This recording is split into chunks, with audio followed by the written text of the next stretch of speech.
the channel, and today I'm going to talk about air fryers, and in particular the air fryer I've just bought, and will it actually save me any money.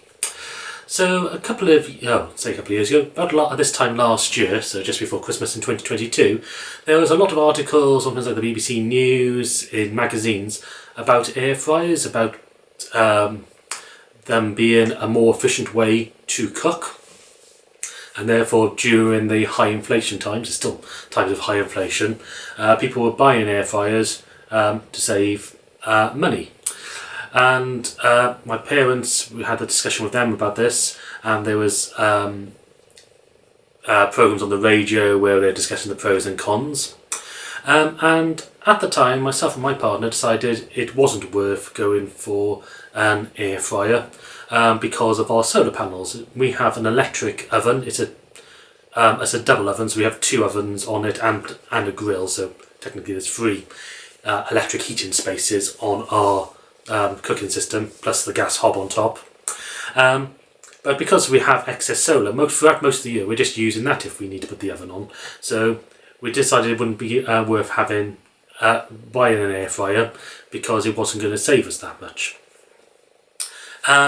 Things haven't changed in those terms drastically. As you know from my monthly recaps, I still only pay just under 20p per kilowatt hour for electricity import.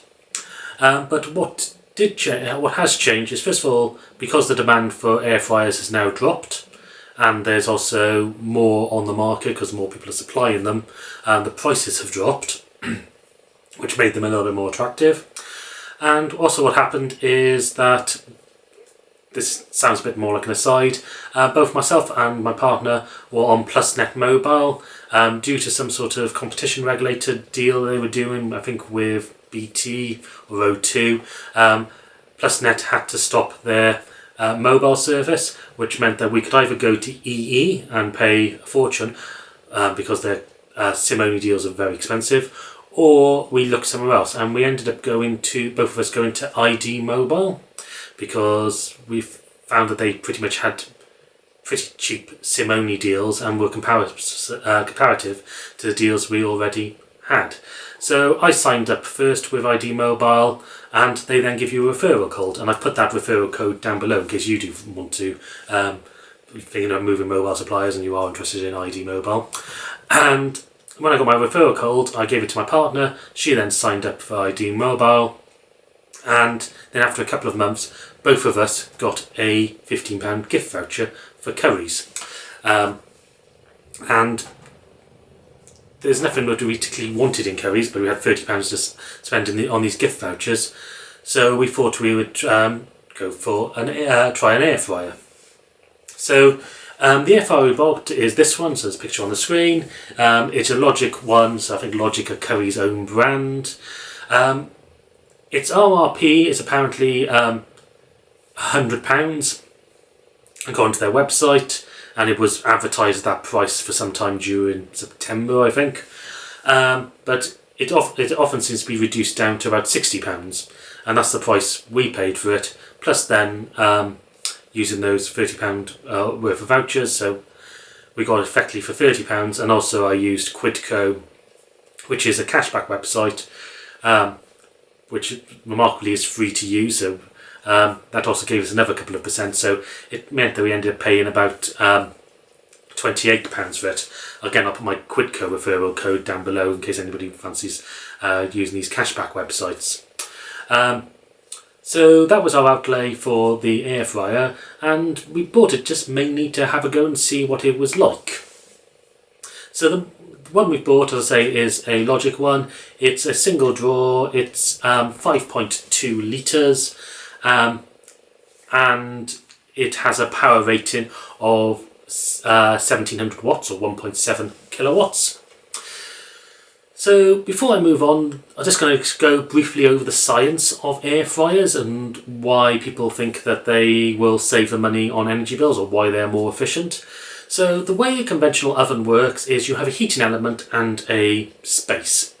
And that heating element heats the air inside the space, that forms a convection spiral, and the heat therefore transfers around that space, and anything you put into it therefore takes on some of that heat and cooks. You also have air ovens or fan ovens, which have a fan in the oven as well. So when you turn it on, the heating element comes on and also a fan comes on as well. And this helps the convection by blowing the hot air around and therefore distributing the heat more evenly and also, importantly, more quickly. So that's how a fan oven works. An air fryer is essentially exactly the same as a fan oven, except for two reasonably small differences. First of all, an air fryer is much smaller, so therefore there is less air to heat up, so you spend less energy heating the air, and therefore more energy can go into the food.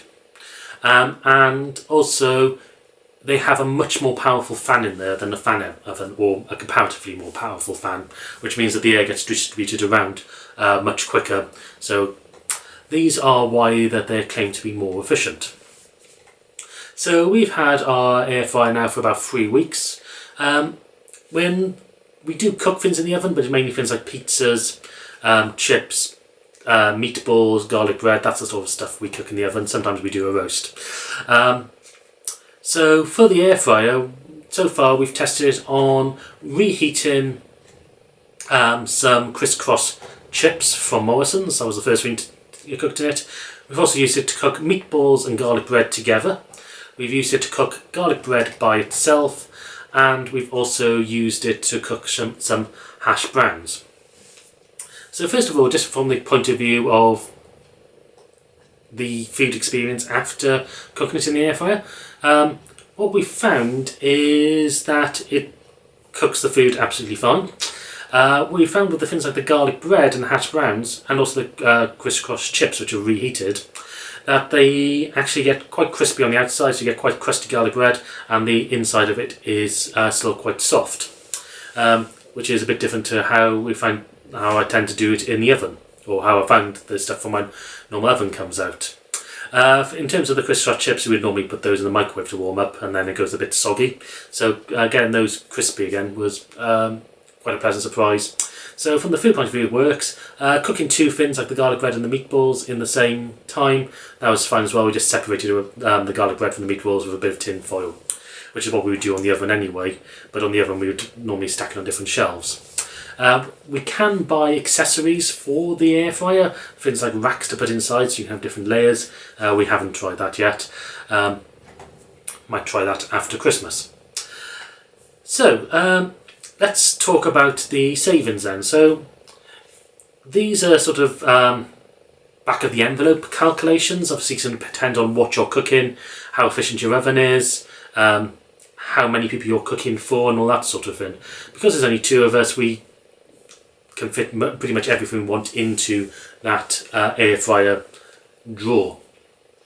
So let's say, again, it's always very difficult to do these comparisons because ovens you normally do like a pre-warm, so you turn it on and then when you wait for it to get to temperature and then you put the food in. Well, that's what's recommended.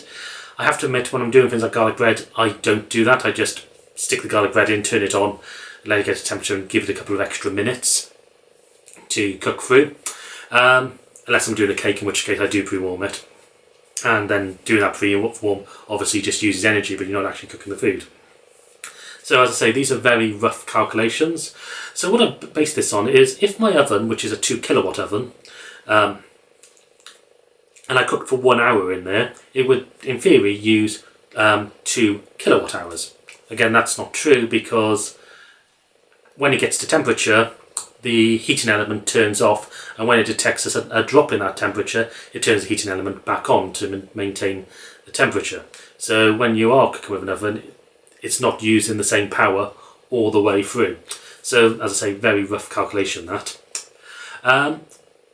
What I found with the air fryer, first of all, it's only using 1700 watts, so we've got a 25% saving on power.